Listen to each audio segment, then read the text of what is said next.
नमस्कार दोस्तों, कैसे हैं आप लोग। YouTube ने आज मुझे एक टॉपिक सुझाया और मुझे लगा कि आज के दौर का यह सबसे प्रासंगिक टॉपिक हो सकता है, खास तौर से उन लोगों के लिए जो राजनीति में रुचि रखते हैं या अथवा राजनीति विज्ञान के विद्यार्थी। और YouTube ने हमें सजेस्ट किया कि पोस्ट लिबरलिज्म आज के दौर का एक महत्वपूर्ण टॉपिक है, आपको इस पर वीडियो बनाना चाहिए। और हमें भी लगा कि विशेष तौर से वे छात्र जो स्टेट पब्लिक सर्विस कमीशन या यूनियन पब्लिक सर्विस कमीशन की तैयारी करते हैं, असिस्टेंट प्रोफेसर की तैयारी करते हैं, प्रवक्ता की तैयारी करते हैं, उनके लिए यह विषय काफी महत्वपूर्ण है।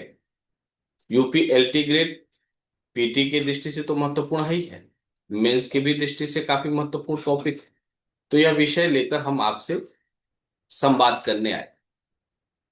एक नई विचारधारा के रूप में पोस्ट लिबरलिज्म क्या है, और खास तौर पे ऐसे समय में जब लिबरलिज्म का दौर खत्म हो रहा है दुनिया के अंदर।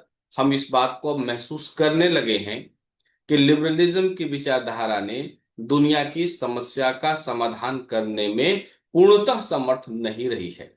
लिहाजा दुनिया को एक नई विचारधारा पोस्ट लिबरलिज्म पर विचार करना ही था। तो आइए इस विषय को हम वन बाय वन बारीकी से समझने की कोशिश करते हैं। क्या लिबरलिज्म का दौर खत्म हो गया? पोस्ट लिबरलिज्म एक नई विचारधारा है जो पारंपरिक लिबरल और कंजर्वेटिव सोच से आगे बढ़ती है। तो उससे पहले हमारे लिए यह जानना अधिक महत्वपूर्ण हो जाता है कि आखिर लिबरलिज्म क्या है। थोड़ा सा हम विस्तार लिबरलिज्म को देने की कोशिश करेंगे, उसे समझने की कोशिश करेंगे। लिबरलिज्म की विचारधारा, और वैसे आप हमारे चैनल पर जाएंगे तो उदारवाद हमने पढ़ाया है और पूरा विस्तार पूर्वक हमने टीजीटी पीजीटी के बैच के अकॉर्डिंग लिबरलिज्म को पढ़ाया है, वहां जाकर आप देख सकते हैं। तो लिबरलिज्म जो है वह व्यक्ति की स्वतंत्रता और व्यक्ति के अधिकारों पर जोर देती है। यह मुक्त बाजार अर्थव्यवस्था को स्वीकार करती है, अभिव्यक्ति की आजादी और लोकतंत्र में विश्वास रखती है। अब आप ये सोच सकते हैं कि इतनी अच्छी विचारधारा दुनिया के अंदर फेल कैसे हो गई।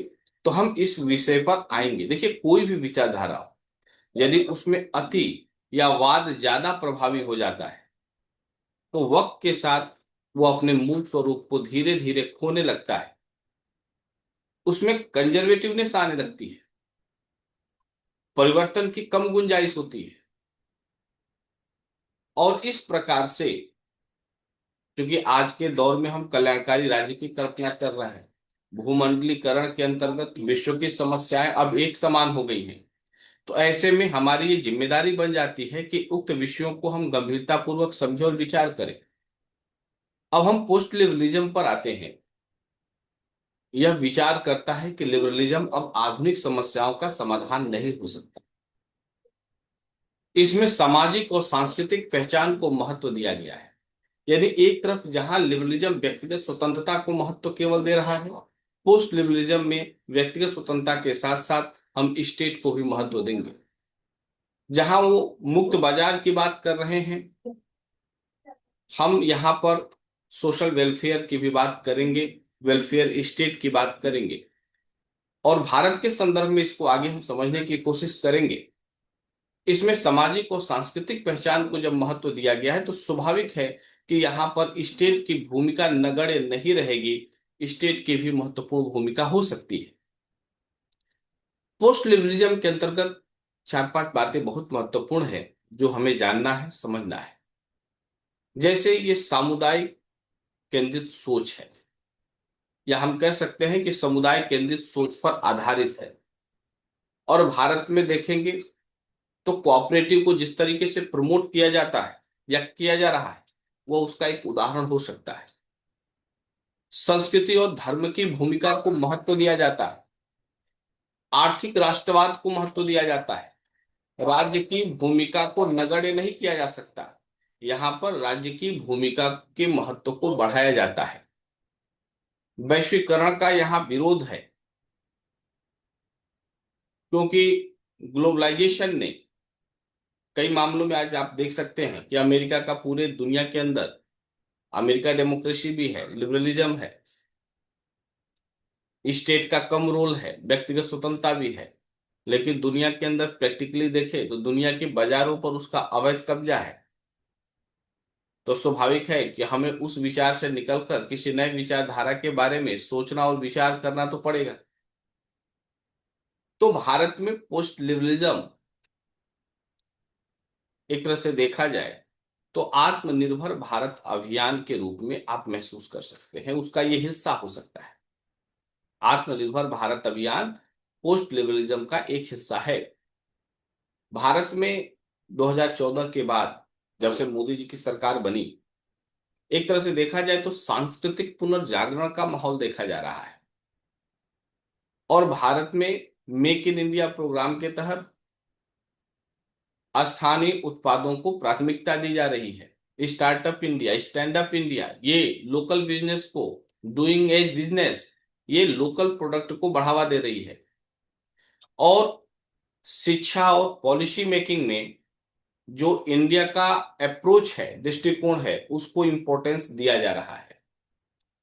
और आपने कर्तव्य भवन के रूप में देखा, ये अपने आप में बहुत महत्वपूर्ण बात है कि जहां पर सभी सरकारी मशीनरियां, मंत्रालय एक साथ काम करेंगे, उस भवन का नाम कर्तव्य भवन रखा गया।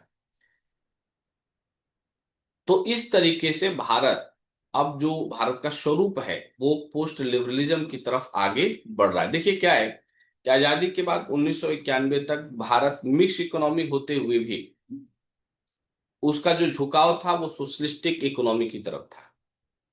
यानी कि भारत पूर्ण रूप से लिबरलिज्म का सपोर्ट नहीं करता था। 1991 के बाद एलपीजी का कॉन्सेप्ट अपनाया गया, लिबरलिज्म, लिबरलाइजेशन, प्राइवेटाइजेशन, ग्लोबलाइजेशन। और 1991 के बाद हम उदारवाद की तरफ आगे बढ़े। लेकिन अंततः यह महसूस किया गया कि उदारवाद की विचारधारा भी मानव के समस्त समस्याओं का समाधान करने में समर्थ नहीं है। इसलिए हमने एक नई विचारधारा की तरफ आगे बढ़े और उस पर आज पूरी दुनिया के अंदर चर्चा हो रही है, जो है पोस्ट लिबरलिज्म। तो पोस्ट लिबरलिज्म केवल विरोध नहीं है।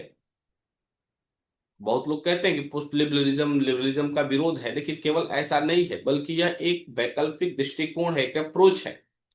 और यह विचारधारा जो है भविष्य की राजनीति को नया आकार दे सकती है। और आज दुनिया के अंदर इस विचारधारा का महत्व बढ़ रहा है, जहां पर हम एक तरफ उदारीकरण को बढ़ावा दे रहे हैं, साथ में कल्याण को भी बढ़ावा दे रहे हैं, देश के सांस्कृतिक महत्व को बढ़ावा दे रहे हैं। अभी अमेरिका ने टैरिफ पर टैरिफ लगाता जा रहा है, तो हमें तो डोमेस्टिक इकोनॉमी के बारे में विचार करना पड़ेगा, या ऐसे मार्केट की तलाश करनी पड़ेगी जो उस सोच से बाहर हो, है ना। अब अमेरिका थोड़ी तय करेगा कि हम क्या करेंगे नहीं करेंगे। एक तरफ आप कह रहे हो कि हम डेमोक्रेटिक कंट्री हैं और बाजार पर अवैध कब्जा बनाए हो, तो फिर ये किस तरह की डेमोक्रेसी है? तो फिर हाथी के दांत खाने के और दिखाने के। और अमेरिका की सोच ने, पूंजीवादी सोच ने दुनिया के अंदर, उदारीकरण की सोच ने दुनिया के अंदर समस्याओं का समाधान कम, समस्याएं ज्यादा पैदा की है। आज दुनिया के अंदर हथियारों का जो होड़ मचा हुआ है वो क्या है? वो लिबरलाइजेशन की देन है कि नहीं है? उदारीकरण की देन है कि नहीं है? तो हमें ये बात तय करना होगा कि हम उदारीकरण को पूर्ण रूप से तो नहीं नकार सकते, लेकिन सामाजिक कल्याण और कल्याणकारी राज्य की अवधारणा से मुंह नहीं मोड़ सकते। और ऐसे में भारत जैसे देश में पोस्ट लिबरलिज्म यानी पोस्ट उदारवाद का महत्व बढ़ जाता है। तो एटलीस्ट हमें ये समझना है कि पोस्ट लिबरलिज्म केवल लिबरलिज्म का विरोध नहीं है, बल्कि यह लिबरलिज्म का एक वैकल्पिक दृष्टिकोण है। और यह हमें भविष्य की राजनीति को, एक तरह से देखा जाए, यह विचारधारा भविष्य की राजनीति को एक नया आकार दे सकता है, जो हमारे लिए भविष्य में अधिक उपयोगी साबित होगा। तो ये हमारा एक दृष्टिकोण रहा। और जो भी स्टूडेंट आईएएस की, पीसीएस की तैयारी कर रहे हैं, या यूजीसी नेट या लेक्चरर वगैरह की तैयारी कर रहे हैं, उनके लिए यह टॉपिक काफी यूजफुल है। उम्मीद है अच्छा लगा होगा। ऐसे इंटरेस्टिंग वीडियो देखने के लिए हमारे चैनल को सब्सक्राइब कर लें, ताकि टाइम टू टाइम आपको नोटिफिकेशन मिल